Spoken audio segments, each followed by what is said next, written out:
Hello students, last class में हमने mole concept के कुछ फॉर्मूलाज को समझा था। देन हमने परसेंटेज कॉम्पोजिशन को समझा था। परसेंटेज कॉम्पोजिशन क्या थी? एक एलिमेंट की, कंपाउंड के किसी एलिमेंट की जब हम परसेंटेज निकालते हैं उसे हम क्या बोलते हैं? Percentage composition.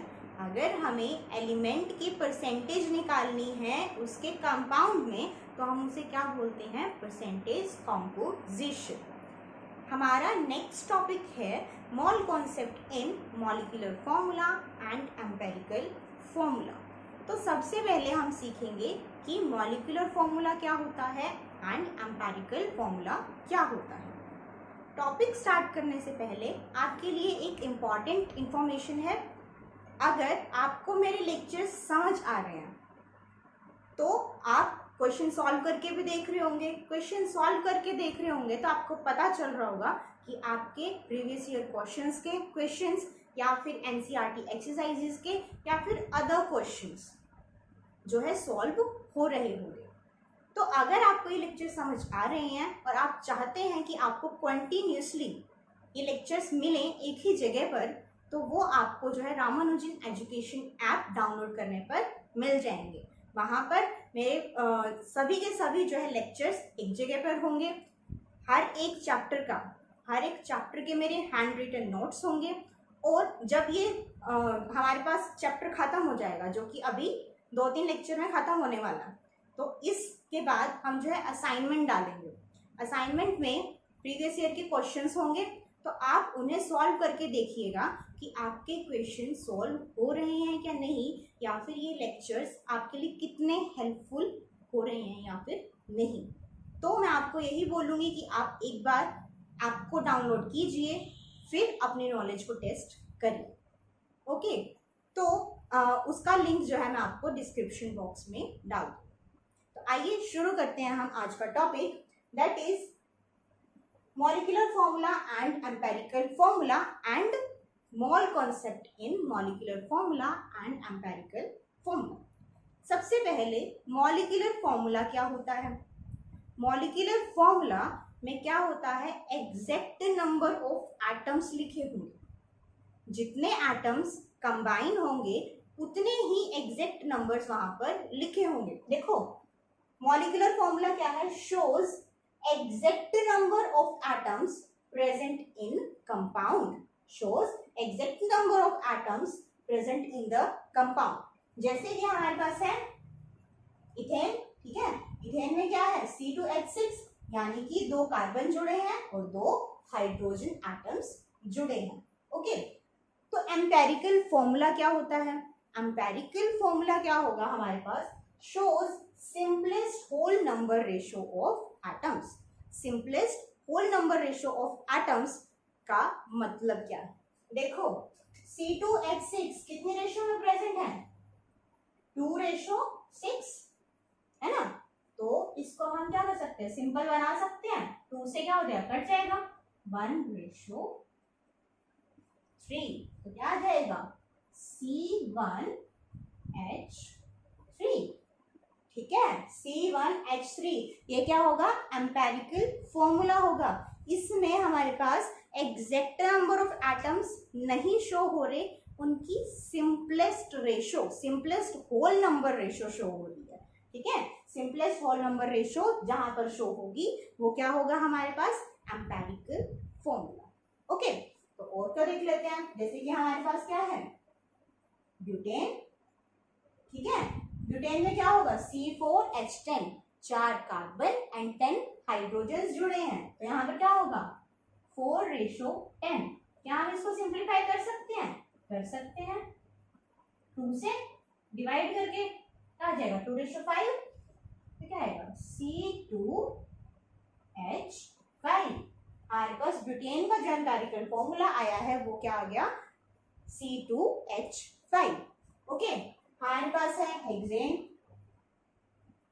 हेक्सेन में क्या है? C6H14, ये है इसका मॉलिक्यूलर फॉर्मूला। अगर हमें एम्पेरिकल फॉर्मूला लिखना है तो क्या होगा? 6:14। कितने पे? 2 पे जाएगा, ठीक है। 3:6 7 क्या आ जाएगा C3H7। ओके, ये है हमारे पास ग्लूकोज। ग्लूकोज का फॉर्मूला क्या होता है C6H12O6। यहाँ पर मैं क्या कर सकती हूँ, रेशो देखो 6:12:6। किससे कटेगा 6 से 1 2 1 1:2:1। तो क्या आ गया C1H2O1। ठीक है, क्या आ गया C1H2O1। इस तरीके से हम किसी का भी एम्पेरिकल फॉर्मूला निकाल सकते हैं। बट यहाँ एक चीज देखो, ये फॉर्मूला है, ठीक है, ये फॉर्मूला है। अगर यहाँ पर किससे हमने किससे डिवाइड किया था 6 से, अगर मैं इसको 6 से मल्टीप्लाई कर दूं C1H2O1, ठीक है, तो क्या हो जाएगा 6 से C6H12O6, जिससे डिवाइड किया था वहां हम उल्टा क्या कर सकते हैं, अगर हमें इससे इस पर आना हो तो हम क्या करेंगे मल्टीप्लाई। ठीक है, तो किससे मल्टीप्लाई किया 6 से। ठीक है, तो ये आ गया। ओके, तो ये है। अब हमारे पास अगर हमें यहां से यहां आना हो हम किससे मल्टीप्लाई करेंगे 2 से। 2 से करते हैं 3 2 जा 6 7 2 जा 14। अगर हमें एम्पेरिकल से मॉलिक्यूलर फॉर्मूला पर आना है तो हमने जिस नंबर से डिवाइड किया था उस नंबर से क्या हो जाएगा मल्टीप्लाई हो जाएगा। ठीक है, यहाँ पर भी क्या होगा 2 से। ठीक है, जब हम 2 से मल्टीप्लाई करेंगे तो क्या आ जाएगा 2 2 जा 4 5 2 जा 10। यहाँ पर भी क्या आ जाएगा 2 से। तो अब हमने यहाँ पर एक चीज देखी, क्या देखी कि जब हम एम्पेरिकल फॉर्मूला को किसी एक नंबर से मल्टीप्लाई करते हैं, ठीक है, किसी नंबर से मल्टीप्लाई करके हम उसका मॉलिक्यूलर फॉर्मूला पता कर सकते हैं, है ना। मॉलिक्यूलर फॉर्मूला से एम्पेरिकल फॉर्मूला पता कर सकते हैं, एम्पेरिकल फॉर्मूला से मॉलिक्यूलर फॉर्मूला भी पता कर सकते हैं। ठीक है, तो यहाँ से हमारे पास एक फॉर्मूला आया, क्या क्या लिख सकते हैं एम्पेरिकल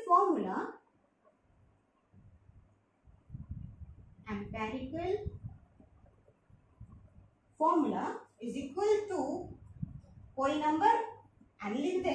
ठीक है, n इंटू सॉरी यहाँ पर क्या आएगा मॉलिक्यूलर फॉर्मूला। ठीक है, क्या देगा n इंटू एम्पेरिकल फॉर्मूला। ये चीज समझ में आई कि हमने क्या किया था, जो भी एम्पेरिकल फॉर्मूला था उसमें किसी नंबर से मल्टीप्लाई करके हम मॉलिक्यूलर फॉर्मूला तक पहुंच सकते हैं, है ना। तो उसके लिए इक्वेशन क्या आ जाएगी, molecular formula is equal to n into empirical formula, ठीक है, इतना हमें समझ आ गया। ओके, अब एक और चीज देखो, क्या देखो ये क्या है हमारे पास, या ये ले लेते हैं इथेन C2H6। इसका मॉलिक्यूलर मास क्या होगा, मॉलिक्यूलर मास क्या आ जाएगा 2 इंटू कार्बन का क्या होता है 12 प्लस 6 इंटू हाइड्रोजन का कितना होता है हमारे पास 1, कितना आ गया 24 प्लस 6 यानी कि 30। राइट, अब हम जो है इसका एम्पेरिकल फॉर्मूला देखिए क्या था C1H3, है ना। अब इसका एम्पेरिकल मास देखें, एम्पेरिकल मास कैसे निकलेगा, कार्बन कितना है 1 का कितना होता है मॉलिक्यूलर मास 12, हाइड्रोजन कितने हैं 3 इंटू 1 कितना आ गया 15। राइट, अब एक चीज देखो, एम्पेरिकल मास है 15, मॉलिक्यूलर मास है 30, है ना। तो क्या हुआ, अगर मैं इसको मल्टीप्लाई बाय 2 कर दूं, है ना, पहले भी हम क्या कर रहे थे मल्टीप्लाई बाय 2 कर रहे थे, तो हमें क्या मिल रहा था एम्पेरिकल फॉर्मूला से मॉलिक्यूलर फॉर्मूला मिल रहा था। और हमने क्या देखा कि मास में भी क्या हो रहा है कि मास में भी क्या हो रहा है, एम्पेरिकल मास को मैं उसी नंबर से, एम्पेरिकल मास को मैं उसी नंबर से मल्टीप्लाई करती हूँ तो क्या आ जाएगा हमारे पास, मॉलिक्यूलर मास। एक और का करके देखते हैं। देखो हम ले लेते हैं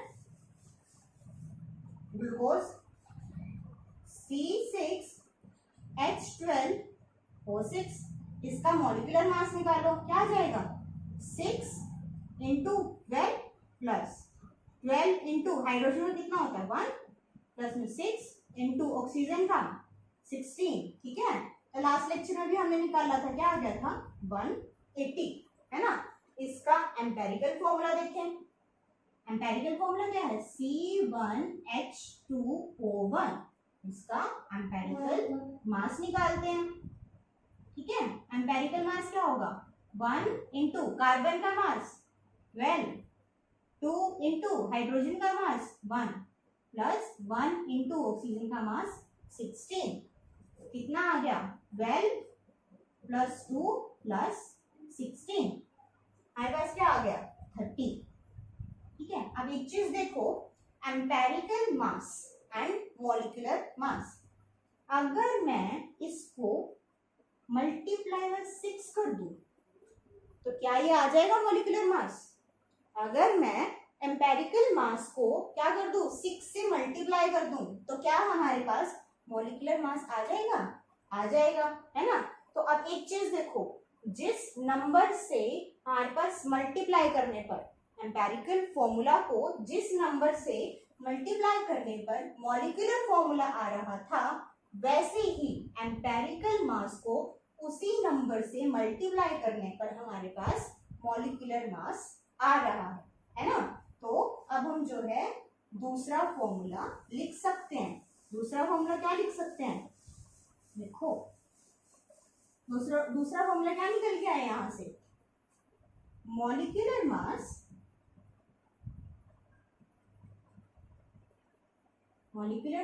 is equal to N into empirical mass, N into empirical mass, right.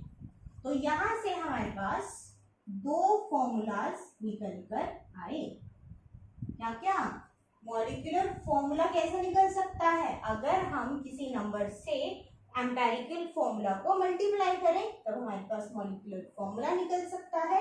और मॉलिक्यूलर मास कैसे निकलेगा, उसी नंबर से अगर हम एम्पेरिकल मास को मल्टीप्लाई कर दें तो हमारे पास मॉलिक्यूलर मास भी निकल सकता है, राइट।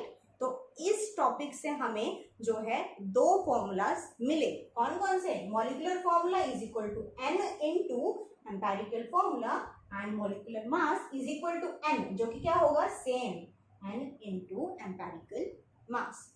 ओके, तो अब जो है हम क्वेश्चन करेंगे जिसमें हमारे पास ये दोनों फॉर्मूलाज यूज होंगे। क्वेश्चन करते हैं।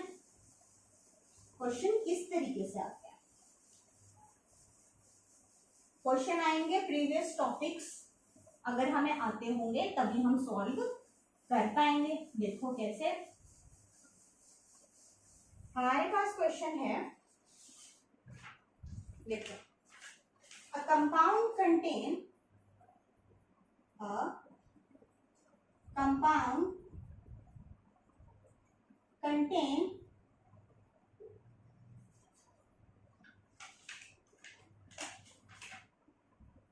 क्या आ जाएगा 4.07% hydrogen,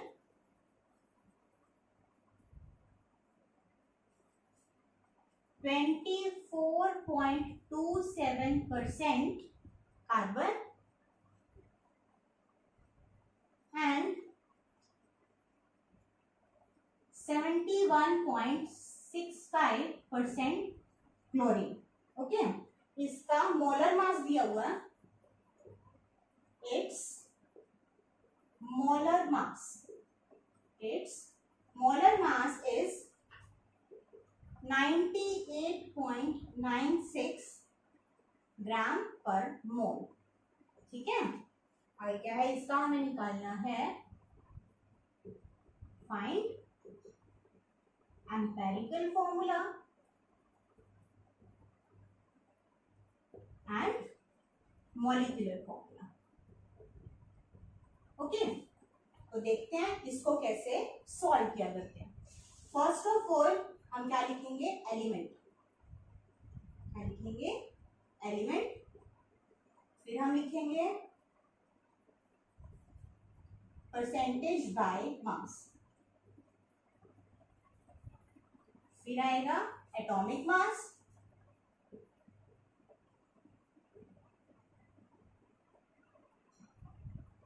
number of moles,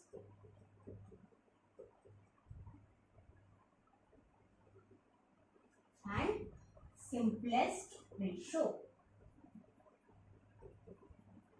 simplest whole number ratio आएगा। ठीक है, तो अब यहाँ पर एलिमेंट कौन कौन से हैं, हाइड्रोजन, कार्बन एंड क्लोरीन। देखो अब ये क्या है, 4% hydrogen, 24.27 carbon and this chlorine. अगर हम इन सबको प्लस करके देखें तो क्या आएगा, 100%, है ना, 100%। तो क्या होगा 100/100, हम क्या मान के चलेंगे, देखो यहाँ पर अगर हम 100 ग्राम मान लें, ठीक है, 100 ग्राम मान लें पूरा कंपाउंड का, तो क्या हो जाएगा, हम क्या बोलेंगे, 4 ग्राम हाइड्रोजन होगा, 24.27 ग्राम कार्बन होगा एंड 71.65 ग्राम क्या होगा, क्लोरीन होगा।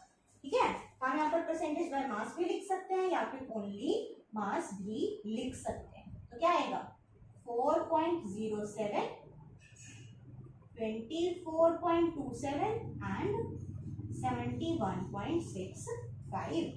इनके एटॉमिक मास, हाइड्रोजन का क्या हुआ करता है 1, कार्बन का क्या होता है 12, क्लोरीन का क्या होता है 35.5।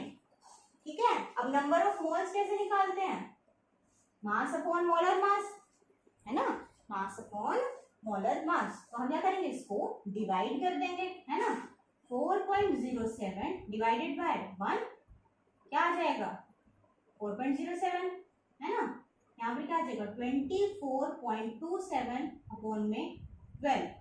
तो ये क्या है, लगभग इसका क्या है, दुगना, है ना, 12 2 जा 24, तो इसकी वैल्यू क्या आएगी, एग्जैक्ट 2.02। ओके, अब इसका निकालें हम number of moles, 71.65 divided by 35.5, ये भी क्या आएगा लगभग 2.02, क्योंकि ये भी क्या है, इसका लगभग दुगना, है ना। तो अब देखो सिंपलेस्ट होल नंबर रेशियो कैसे निकालते हैं, यहाँ तक समझ आया। हमने क्या किया, एलिमेंट्स लिखे, कौन कौन से थे, हाइड्रोजन, कार्बन, क्लोरीन, उनका मास लिखा, ठीक है, परसेंटेज बाय मास या फिर मास क्या आ जाएगा हमने लिख दिया, फिर उनका एटॉमिक मास भी लिख दिया, ठीक है। फिर नंबर ऑफ मोल्स, मोल्स क्या होता है, मास अपॉन में मोलर मास, राइट। तो फिर हमने क्या किया, मास अपॉन में मोलर मास, ये हमने कर दिया, ठीक है।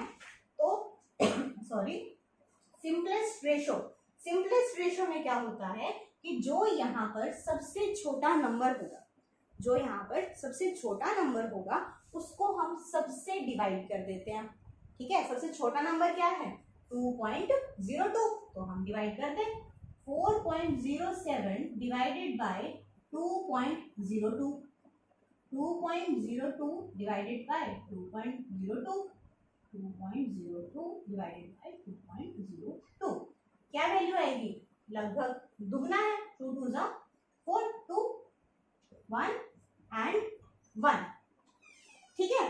तो फिर यहाँ पर क्या आ जाएगा हमारे पास, एम्पेरिकल फॉर्मूला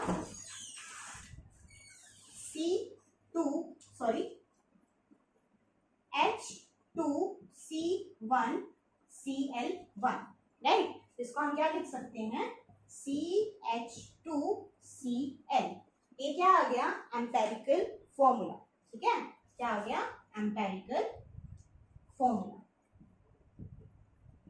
तो अब देखो हमें क्या निकालना हो, एम्पेरिकल फॉर्मूला हम निकाल चुके हैं, हमें निकालना है मॉलिक्यूलर फॉर्मूला भी, एम्पेरिकल फॉर्मूला भी निकालना है, मॉलिक्यूलर फॉर्मूला भी निकालना है, ठीक है। हमारे पास क्या फॉर्मूला था, मॉलिक्यूलर फॉर्मूला